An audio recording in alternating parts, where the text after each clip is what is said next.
നമസ്കാരം. കൊല്ലത്ത് നിർമ്മാണ ജോലികൾ നടന്നുവരുന്ന ദേശീയപാതയിൽ വിള്ളൽ. കാവനാട് ആൽത്തറമൂട് മേൽപ്പാലത്തിൽ 6 വരി ദേശീയപാതയുടെ ഇരുവശങ്ങളിലുമാണ് വിള്ളൽ കണ്ടത്. മേൽപ്പാലം വഴിയുള്ള ഗതാഗതം പൂർണ്ണമായും ആരംഭിച്ചിട്ടില്ലെങ്കിലും സർവീസ് റോഡ് വഴി നിരവധി വാഹനങ്ങൾ കടന്നുപോകുന്നതിനാൽ ജനങ്ങൾ ആശങ്കയിലാണ്.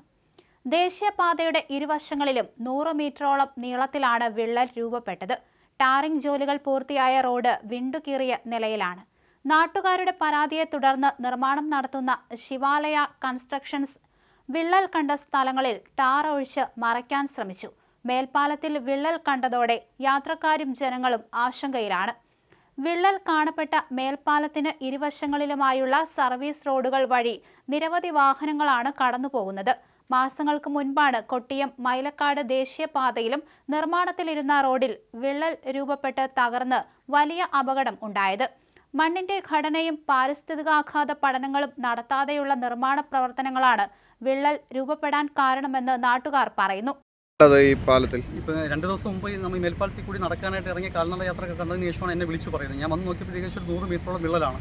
അപ്പോൾ അത് അധികാരികളെ അറിയിച്ചതിന് പ്രകാരം അവർ വന്ന് അതിന് ടാർ ഒഴുക്കുകയും മണൽ ഉൾപ്പെടെ ഇട്ട് ആ വിള്ളലുകൾ പരിഹരിച്ചിട്ടുണ്ടായിരുന്നു. പക്ഷേ അടുത്ത ദിവസം നമ്മൾ വന്ന് നോക്കുമ്പോഴത്തേക്ക് എവിടെയാണ് ഇവർ പരിഹരിച്ചത് അത് കൂടാതെ ഒരു 10-25 മീറ്ററോളം പുതിയ വിള്ളലുകൾ സംഭവിക്കുകയും ഇവർ ടാർ ഒഴിച്ച് ഫില്ല് ചെയ്ത ഭാഗത്ത് വിള്ളലിൻ്റെ വിട്ട് പിന്നെ കൂടുകയാണ് ചെയ്യുന്നത്. ഇതേ സെയിം സ്ഥലത്ത് തന്നെ 2 മാസം മുമ്പ് ഇതേ കണക്ക് അന്ന് ഇവർ റോഡ് ടാർ ചെയ്യുക കാര്യങ്ങളൊന്നും ചെയ്തിട്ടില്ല. ആറിവാൾ വെച്ചിട്ട് മണ്ണിട്ട് ഇത് ഫില്ല് ചെയ്യുന്ന ഒരു അവസ്ഥയായിരുന്നു. അപ്പോൾ ആറിവാൾ പുറത്തോട്ട് ബൾജ് ചെയ്ത് നിൽക്കുകയും അത് നമ്മൾ അധികാരി കളക്ടർ ഉൾപ്പെടെ അത് ഇൻഫോം ചെയ്തതിന് പ്രകാരം ഈ മണ്ണുകൾ ഫില്ല് ചെയ്ത മണ്ണുകൾ മൊത്തം പൂർണ്ണമായിട്ടും മാറ്റി ആറിവാൾ രണ്ടാമത് ഇൻസ്റ്റാൾ ചെയ്തതിന് ശേഷമാണ് ഇവർ പണി പൂർത്തീകരിച്ചത്. അത് കഴിഞ്ഞ് ടാറിങ് ചെയ്ത് ഇപ്പോൾ കറക്റ്റ് 2 മാസം കഴിഞ്ഞപ്പോഴത്തേക്ക് എവിടെയാണോ അന്ന് സംഭവിച്ചത് അതേ സെയിം സ്ഥലത്ത് തന്നെയാണ് ഇപ്പം ഈ വിള്ളൽ സംഭവിച്ചിരിക്കുന്നത്. അപ്പം ഇതിൻ്റെ ഒരു പ്രശ്നം എന്ന് വെച്ചാൽ സർവീസ് റോഡ് വളരെ വീതി കൂടുതലാണ്. നിരന്തരമായിട്ട് ആളുകൾ യാത്ര ചെയ്യുന്ന സ്ഥലമാണ്. എപ്പോഴും ബ്ലോക്കുള്ള ഒരു സ്ഥലമാണ്.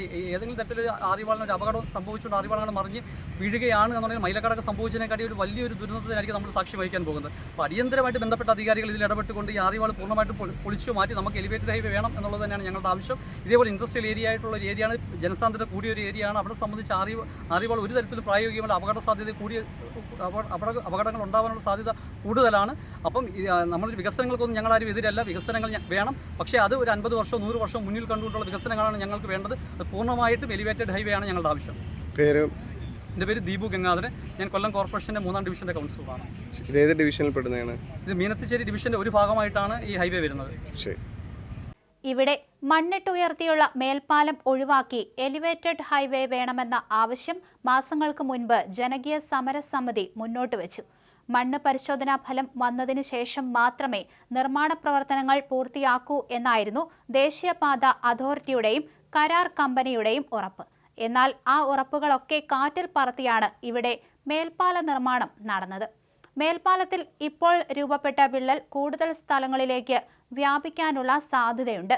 മഴ ശക്തമാകുമ്പോൾ നിർമ്മാണത്തിന് ഉപയോഗിച്ച മണ്ണ് ഇരുത്തി മേൽപ്പാലം തകരുമോ എന്ന ആശങ്കയാണ് ജനങ്ങൾക്കുള്ളത്.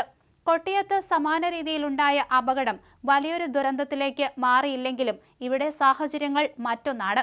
അടിപ്പാതയും സർവീസ് റോഡുകളുമുള്ള ഇതുവഴി നിരവധി വാഹനങ്ങളാണ് കടന്നു പോകുന്നത്. വലിയൊരു ദുരന്തത്തിലേക്ക് കാര്യങ്ങൾ കൊണ്ടെത്തിക്കാതെ അടിയന്തര പ്രശ്ന പരിഹാരമാണ് ഇവിടെ ആവശ്യം.